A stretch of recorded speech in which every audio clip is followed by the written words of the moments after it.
Les podcasts du Figaro. Julia Paolucci, bonjour.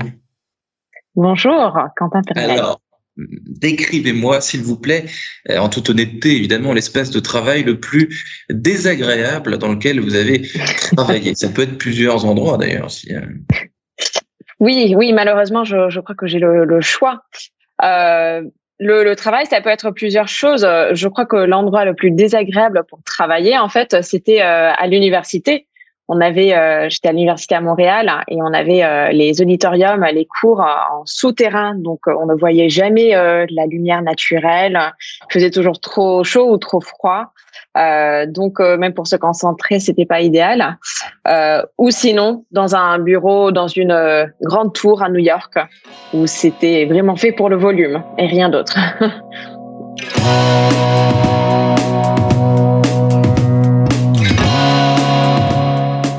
Bonjour à tous et bienvenue au Talk Décideur du Figaro en visio avec aujourd'hui sur mon écran et par conséquent aussi sur le vôtre, Julia Paolucci, DG France de la société américaine HQO qui prend le pouls justement de l'ambiance au bureau, au travail et surtout de l'occupation des espaces qui prend le pouls en fait de l'expérience de l'immobilier de bureau. Est-ce que j'ai bien résumé cette activité que vous allez évidemment me décrire ?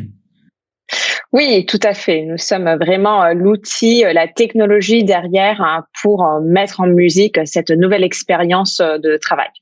Et donc, si je rebondis sur votre première réponse, l'expérience de bureau sur les mètres carrés et sur l'espace, parce que les amphithéâtres, c'est un peu pareil finalement, ou des tours, c'est un peu de la même. Il y a beaucoup d'espace, c'est grand, mais il n'y a pas grand-chose d'autre, quoi. Ça, c'est plus du tout, c'est pas un truc qui est tendance, quoi. C'est pas ce qu'on recherche. Oui, exactement. Je crois que avant les espaces, c'était les espaces. Maintenant, il faut faire les espaces faits pour. Donc vraiment sa raison d'être. C'est ça. Expérience, c'est un mot à la mode. Néanmoins, vous en conviendrez. On ne sait plus vraiment ce que ça veut dire. L'expérience de bureau chez vous, comment vous la définissez ? Qu'est-ce qu'on doit trouver dans une expérience ? Oui, aujourd'hui, dans le monde du bureau, si on parle de vraiment le lieu de travail, bureau, l'expérience, c'est ce qui va donner envie aux collaborateurs de venir tous les jours. Aujourd'hui, le contexte actuel veut dire qu'on doit quand même convaincre une personne de venir dans son lieu de travail. Il y a 5 ans, il y a 10 ans, c'était pas le cas. Donc aujourd'hui, c'est l'expérience qui doit être assez attirante pour convaincre cette personne tous les jours. Et comment est-ce que vous, avec la data, avec le digital, vous arrivez justement à prendre le pouls, à mesurer l'expérience ? Et comment est-ce que sur quels critères est-ce que vous définissez la qualité d'un espace de travail ? Donc, je crois que pour mesurer, il faut aussi savoir quel est l'objectif. Donc, chaque immeuble de bureau va être très différent et aura des objectifs différents selon les locataires, donc les sociétés, les entreprises qui sont dedans. Donc, HQO est là pour mesurer comment l'immeuble est utilisé et donc aussi comment l'offre servicielle à disposition des personnes dans cet immeuble est consommée. Donc notre offre est en 3 parties, mais donc toute l'offre servicielle est mise à disposition de l'utilisateur via application mobile et notre data va suivre un peu comment le collaborateur vit sa journée. Donc pour comprendre quels espaces sont les plus utilisés ou les moins utilisés, quels services sont réellement consommés et derrière, c'est pour ensuite optimiser tout ce qui est la stratégie de cet espace de travail. Qu'est-ce qu'on peut offrir en plus ou en moins ? Et donc, généralement, qu'est-ce que vous observez ? Peu importe. Après, je vais venir sur les spécificités des différents secteurs professionnels, peut-être, parce qu'il y a certains métiers, certaines activités qui n'ont pas du tout les mêmes besoins au bureau et pas du tout la même présence non plus. Qu'est-ce que vous observez globalement ? Je veux dire, quand vous prenez le pouls comme ça dans un espace de travail, les espaces qui servent moins que les autres, ceux qui pourraient davantage servir, est-ce qu'il y a des choses qui reviennent souvent ? Oui, je crois que à cette époque, on voit que les espaces sont utilisés très différemment qu'avant. C'est aussi parce que ces espaces sont maintenant conçus différemment. Mais quelques grandes tendances qu'on voit, c'est les salles de réunion, Donc les salles de réunion, c'est souvent très demandé. Derrière, la data nous dit si ces espaces sont vraiment utilisés ou co-réservés. Et si c'est utilisé, est-ce que c'est la salle de 24 personnes qui a 2 personnes dedans pendant 2 heures, ou est-ce que c'est vraiment utilisé pour le réel besoin? Donc les salles de réunion, ça sera toujours en demande, ça c'est inévitable. Mais les grandes tendances aussi maintenant, c'est autour de tout ce qui est la restauration. Donc pendant cette période de confinement, on avait beaucoup de choix, on mangeait très différemment quand on était chez nous. Et aujourd'hui, on est habitué à ce choix. Donc, tout le service de restauration doit évoluer à partir de ça. Donc ça, c'est la priorité, le vrai sujet du moment.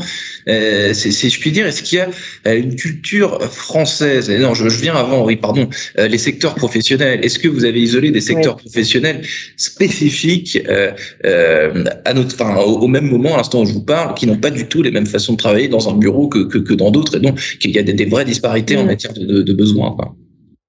Oui, notre client, le client de HQO, ça va être l'acteur de l'immobilier, donc typiquement le propriétaire, l'investisseur, celui qui possède l'immeuble. Et dedans, il y aura les locataires qui vont appartenir à des secteurs différents. Ce qu'on voit, c'est que les secteurs vont définir aussi comment l'immeuble est utilisé et donc comment l'immeuble est conçu. Aujourd'hui, on a fait un lancement sur un immeuble où c'était un call center. Donc, on a appris que, en fait, dans un immeuble où il y a un call center, les gens vont avoir des créneaux très spécifiques pour sortir, prendre un café, des moments de 20 minutes à la fois. Donc, si on pense à ça, ça veut dire qu'on doit absorber le volume pendant ces périodes-là. Donc 20 minutes pour faire passer tout le monde, tandis qu'un immeuble où tout le monde passe en restaurant pendant 2 heures, ça peut être plus distribué. Et puis il y a effectivement les espaces de pause, les espaces de détente entre guillemets, ça c'est la grande lubie, les grandes modes. Il faut plein d'espaces collaboratifs un peu friendly, etc. Ça, est-ce qu'on n'en fait pas un peu trop avec ça aussi? Ma réponse est que on ne le sait pas encore. Il faut avoir un peu de recul. Je crois que aujourd'hui, la grande tendance aussi, c'est quel est le futur du travail? C'est quoi le nouveau format du travail? La réalité, c'est que on n'a pas la réponse et que c'est quelque chose qui va évoluer dans le temps. Si on regarde, même moi, comment j'ai commencé ma carrière, sous quel format je travaillais et comment je travaille aujourd'hui, c'est à 100% différent. Donc, il faut s'attendre à ce que ça continue à changer. Oui, vous avez travaillé, je crois, dans la banque, Julia Paolucci, pendant quelques années. Justement, comment vous vous êtes retrouvé dans cet univers qui n'a, je dirais pas grand-chose à voir, mais disons qu'il est très différent. Vous étiez chez HSBC, je crois, pendant quelques années. Comment est-ce que vous avez atterri, si je puis dire, ici? Oui, non, c'est une bonne question. C'est pas clair comme parcours. Oui, j'ai passé plusieurs années chez HSBC, donc dans la banque corporate, et j'ai vu que l'expérience au travail, il y avait beaucoup de choses qu'on pouvait améliorer. Donc à l'époque, j'avais rejoint un concurrent de HQO avec ce même but d'améliorer tout ce qui était la vie au travail. Et donc j'ai rejoint HQO il y a un petit peu plus que 2 ans pour commencer notre travail en France. Vous dites vous avez dit, je travaillais dans la banque et j'ai réalisé qu'en matière d'espace de travail, de conditions de travail, il y avait des trucs à revoir. Est-ce que la banque, ça fait partie des secteurs sur lesquels justement il y a des modifications d'ampleur à prendre? Tout à fait. Une banque, il y a énormément de métiers dans la banque. On a un call center, comme on a les executives, il y a des métiers très différents et donc des besoins très différents. Je crois que quand je travaillais chez HSBC, et ça date un petit peu maintenant, mais je me souviens qu'on avait déjà l'option de télétravail, déjà les besoins de systèmes de réservation, de planification, d'organisation d'équipe pour dire qui va être où, quel jour. Donc maintenant, ça c'est quelque chose qu'on voit un peu partout. Donc je vais pas dire que la banque est en retard, mais ensuite on voit qu'il y a plein d'efficacités dans la banque que on va pouvoir mettre en œuvre. Aujourd'hui, de mes anciens collègues, je comprends que tout le monde maintenant a un laptop, donc c'est bien, mais ils ne sont pas de retour au bureau. C'est un des secteurs qui a le plus de retard, et c'est banque par banque, mais c'est un des secteurs qui a le plus de retard à revenir au bureau. Est-ce que vous diriez qu'il y a une culture française de la relation à l'espace de travail? Est-ce que les entreprises françaises, les salariés français ont des spécificités culturelles, justement, un rapport culturel, des lubies peut-être parfois par rapport à leur bureau, justement, à l'endroit où ils travaillent? Absolument. C'est mon opinion personnelle, mais je vois ça aussi dans notre data. Les Français sont très très attachés à leur lieu de travail. Le travail, c'est quasiment, ouais.